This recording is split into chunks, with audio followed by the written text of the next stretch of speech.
His state of mind is questionable, as always. It is sort of a passive-aggressive, dormant state of mind. The suit feels uncomfortable. Maybe subconsciously he's growing his hair out, hoping someone will object. Basically, he's just trying to get someone to, pay attention. And I'm not sure he knows how to do it very well as a congressman, but he is trying to use it in a way to keep an eye on Valentina and what she's up to, because he's got a real big suspicion about her.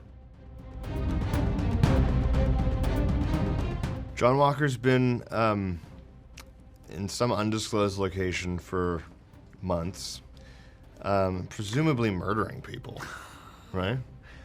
Because he can do that now. Works for Val. And you find him in a precarious situation with three other of our lovely castmates and Thunderbolts, soon to be. And they have to figure out how to get out of the situation that they're in, and by doing this, they become more fully realized versions of themselves and incredible teammates on the most incredible team that the MCU has ever seen. When a movie takes itself too seriously, it can really be not fun.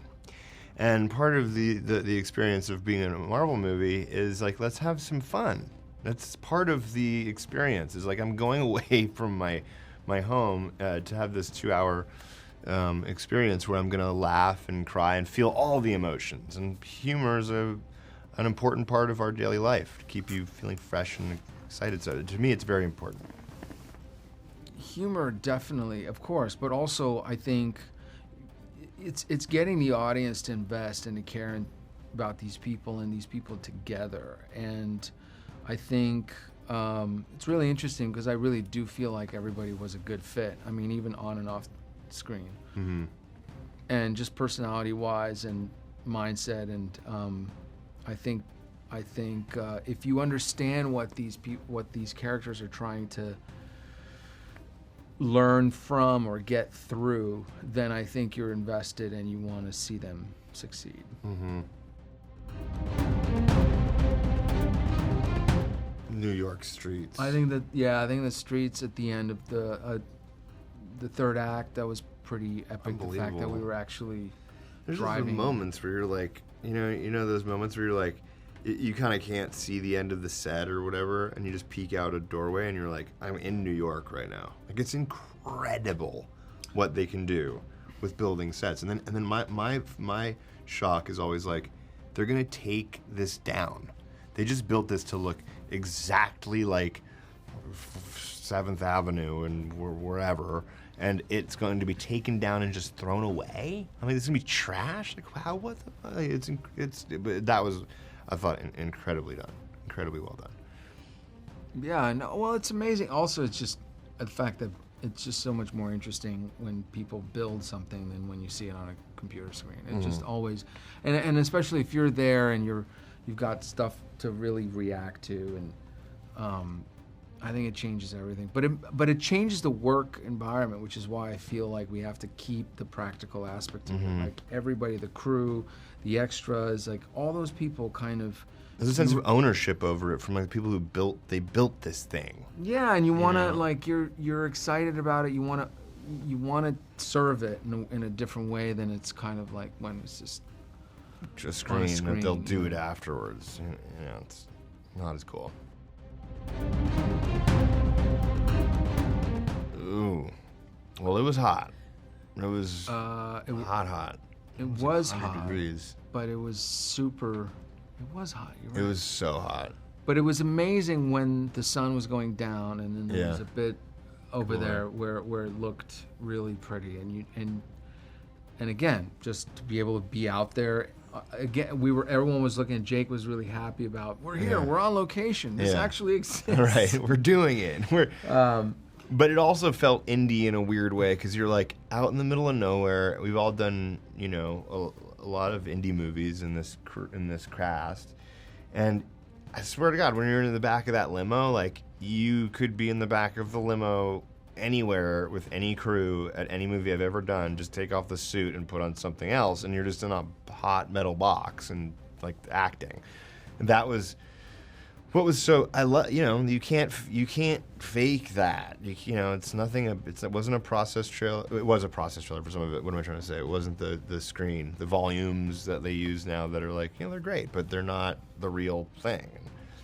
Sebastian's the elements that you had of riding the motorbike and flipping the cars, all of those cars flipping, those were real. Like, Shane was driving the car when it flipped and flipped 80 times, and like all those are real things happening. Yeah, cool. I think, and I also just think audiences can tell that. They tell the difference. Yeah. Jake is very dry, but very funny and cautiously optimistic, I would say. Cautiously optimistic is good. But he had like a really good handle on what this is, I guess, what this movie is, what the tone is, and what makes this movie, how is it funny and different than something like Guardians of the Galaxy, or how is it as real as something like Captain America Winter Soldier, and he found its own thing. Nothing's too much or everything's just enough. He had a very specific vision of what he wanted to make in terms of emotionally, and it wasn't always like, you know, he came at it from, this is not perfect. And anytime I've ever done a movie, no matter what the movie was or show was, which is, this isn't perfect yet, but we're gonna make it as good as we can, and not like, I'm amazing, I'm really good, and I know what I'm doing, and so if you don't do it this way, it's not gonna work. If you come at it that way, I'm always like, oh God. But if it's like that, it's always been a wonderful experience, and Jake is inherently that way. I think everybody had this feeling of like, oh my God, I think he's actually listening. Where like a lot of times you'll hear a director listen and you're like, I don't know if they heard anything I just said, and then the changes don't happen and you're like, okay, whatever. Jake listens, he hears you. We were rehearsing and debating and coming up with that last scene until the day we did it. And it still wasn't perfect, you know? It worked. I mean, major changes that we were making because it just wasn't work. And then we've kind of found the thing that clicked that last night in that hotel room we were all sitting in, where like, you know, it was just felt like we were gonna blow up the movie, but that was the magic sauce, and we got it to a point that really worked. And yeah, Jake allowed for and a lot of I mean, he never patience. Lost. I want to just say integrity. That's good. I like that. Integrity. Why? Well, because I think it's about, honestly, it's about ownership. It really is. Or maybe that's it. It's ownership, right? And I think ownership as it pertains to the good, the bad, and the ugly. And being able to, you know, that's what I think all of these characters are complex in that way, and they're three-dimensional because they have all those parts, and they're not. And I love that the movie is not trying to make any one of them more heroic than they've earned it for them to be. And it's not running away from showing how flawed they are. And I think that's one thing that will always separate this movie from the rest.